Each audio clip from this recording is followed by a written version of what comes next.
কৰিবলৈ দিছে মই প্ৰথমতে কি বিন্দু সংযোগ কৰি সম্পূৰ্ণ কৰোঁ হা বল এতিয়া প্ৰথমতে এটা বিন্দু যে সংযোগ কৰিবলৈ দিছে এইটো দেখি ছবিটো দেখাত কিহৰ নিচিনা লাগিছে এতিয়া আমি বিন্দুবোৰ যদি আমি সংযোগ কৰি দিওঁ তেতিয়া আমি কি পাম হয়নে এতিয়া বলৰ প্ৰথম বৰ্ণটো কি হ'ব বলটো কেনেকৈ লাগিছে মোক দেখুৱাই দিয়াচোন আকৌ এবাৰ দেখুৱাই দিয়া এইখিনিতে দেখুৱাই দিয়াচোন কোনোবা যদি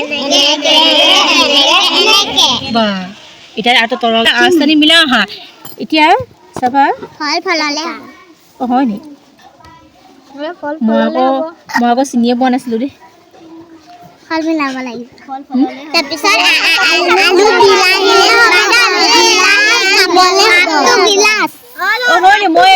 মই উলিয়াব নাপাওঁতে কৈ শেষেই কৰি পেলালা ৰ'বা দেই মই উলিয়াই লওঁ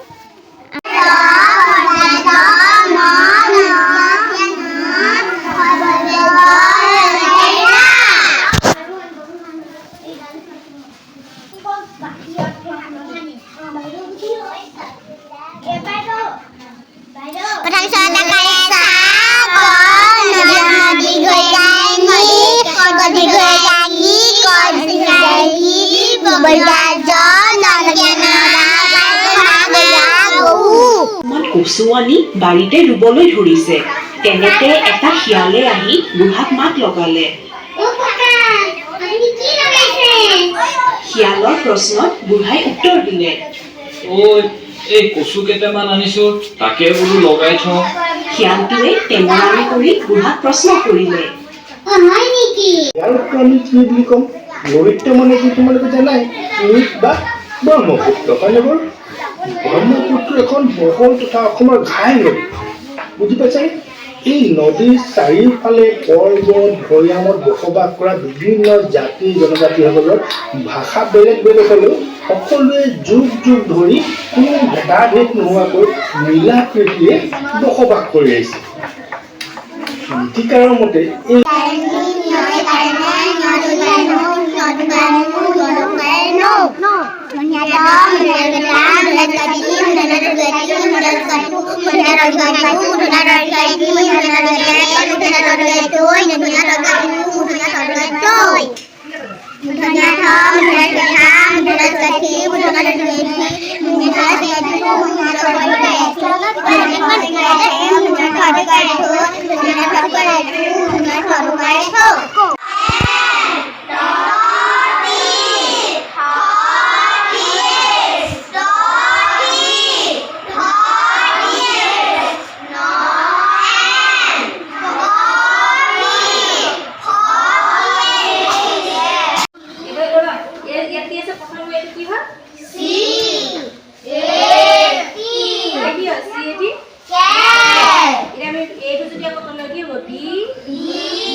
ছাত্ৰ ছাত্ৰীসকল আজি মই তোমালোকক পাঠ 1 আমাৰ পৰিৱেশত অন্তৰ্ভুক্ত হৈ থকা প্ৰাকৃতিক পৰিৱেশৰ জৈৱিক উপাদান উদ্ভিদ প্ৰাণী আৰু অনুজীৱৰ বিষয়ে কিছু আভাস দিব লৈছোঁ এতিয়া আমি উদ্ভিদৰ বিষয়ে চাওঁ আহাচোন উদ্ভিদ হৈছে প্ৰাকৃতিক পৰিৱেশৰ মুখ্য উপাদান প্ৰকৃতিত কেৱল উদ্ভিদেহে নিজৰ খাদ্য প্ৰস্তুত কৰিব পাৰে মানুহৰ দৰে সকলো জীৱ খাদ্যৰ বাবে উদ্ভিদৰ ওপৰত নিৰ্ভৰশীল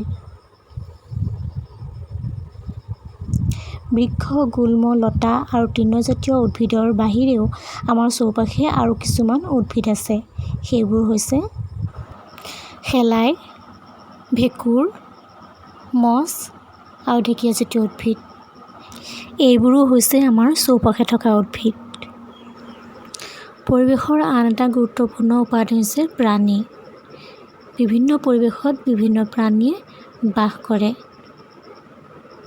তেনেদৰে প্ৰাণীৰ শৰীৰৰ গঠনো বিভিন্ন হয় এতিয়া আমি জানো আহাচোন কি অঞ্চল কি প্ৰাণী পোৱা যায় কাষৰ চিত্ৰখন দেখিছেনে এয়া হৈছে কি উট হৈছে মৰুভূমি অঞ্চলৰ প্ৰধান প্ৰাণী।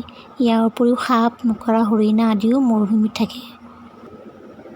মেৰু অঞ্চলৰ প্ৰাণী হৈছে বগা ভালুক, পেঙ্গুইন। তেনেদৰে অতি শীতল অঞ্চলৰ প্ৰাণী হৈছে বল্গা হৰিণ, য়াক। তৃণভূমি অঞ্চলৰ প্ৰাণী হৈছে হাতী, গঁড়, হৰিণা, জেব্ৰা, জিৰাফ, বাঘসিংহ আদি। এতিয়া আমি জানো আহা পৰিৱেশৰ অন্য এক উপাদান অণুজীৱৰ বিষয়ে। অণুজীৱবোৰ ইমানেই ক্ষুদ্ৰ ইহঁতক খালী চকুৰে দেখা পোৱা নাযায়। অণুবীক্ষণ যন্ত্ৰৰ সহায়তহে ইহঁতক দেখা যায়।